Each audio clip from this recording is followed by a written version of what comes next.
Yesterday, I reached out to somebody that I really care about, and that the relationship has suffered because everything that I've had to go through these past few years.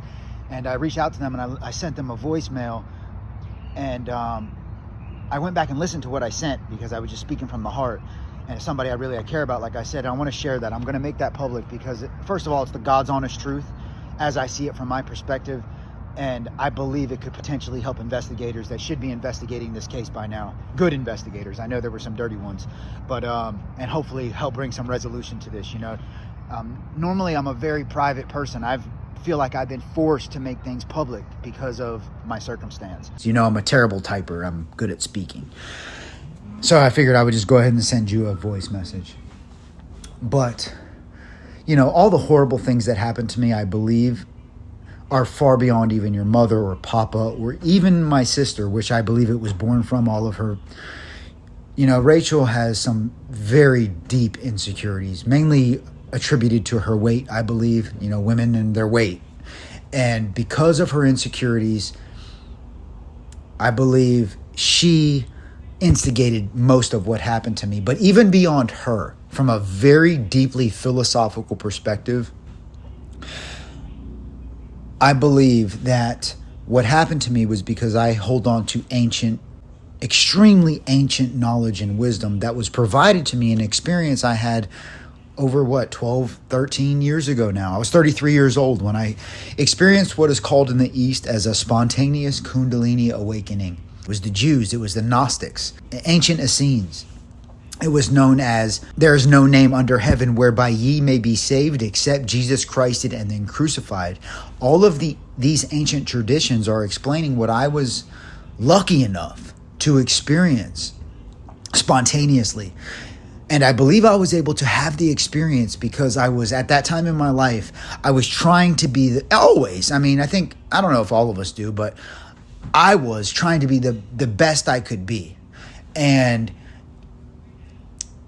for me at that time, it was beating my opiate addiction. I felt this need. I had a bunch of money, my businesses were successful. I had broke up with Anna. I had told Jordy a bedtime story, and I was doing my best to overcome my opiate addiction. And I had been clean for about 5 days. And because I was dealing with mild opiate withdrawal, I wasn't eating, and I was drinking a lot of water. So for that reason, my body was alkaline, and my heart was in the right place, and I was just trying to beat this addiction with everything in me. And I had, like I said, what's called in the East as a spontaneous Kundalini awakening. And in the West, it's called something else. Different philosophies and areas around the world, they call it different things. But it truly is an experience that defies explanation. And I don't want to explain the experience right now, but in the experience, I was provided knowledge and wisdom, and more than even the knowledge was the profound understanding that we are all one, that we are created from pure, unconditional love. And that love that I was immersed with and just overwhelmed with, to where it literally felt like I was having an orgasm out of every cell of my body. It was overwhelming, and it was so overwhelming that I pulled myself out of the experience because I thought I was dying. In my logical mind, I thought I was dying and going to heaven, because what else could feel that good other than heaven, And after the experience, I shared it with the people that I was close to. I never posted anything on social media, but I shared it with Papa, who I believe has a lot of deep, dark secrets. I shared it with my sister. I shared it with my very close friends. And I believe it created some type of a weird jealousy.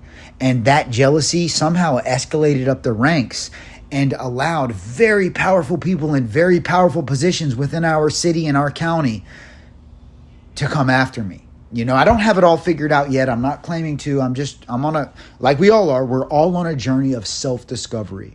And that's why it's so important.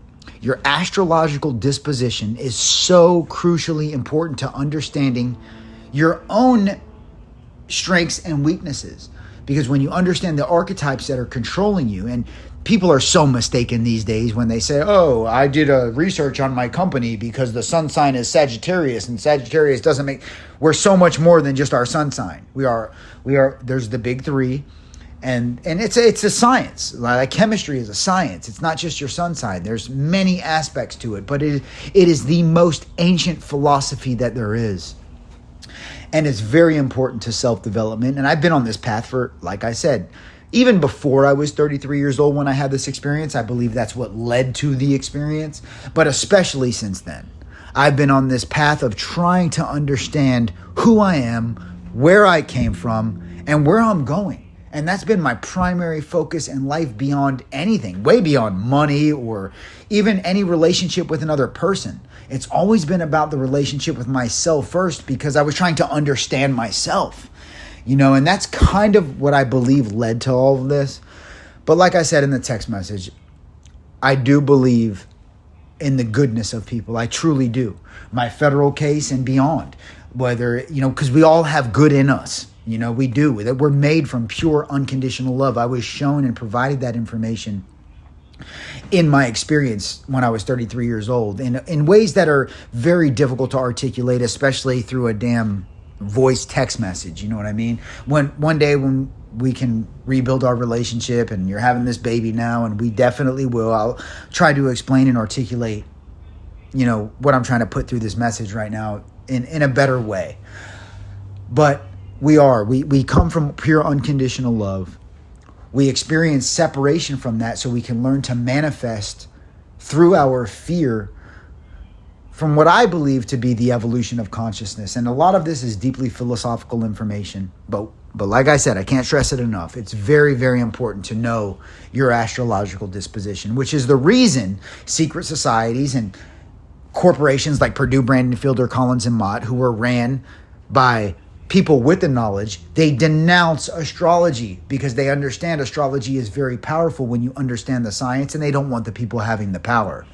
They want to keep the power for control. So this is what I'm touching on is far beyond anything to do with your mom or papa or my sister or anyone. It has to do with control, from powers that are much greater than any of them. So, all right, honey, I love you very much. I'm sorry things have been so difficult, but things are going to get better. And I love you.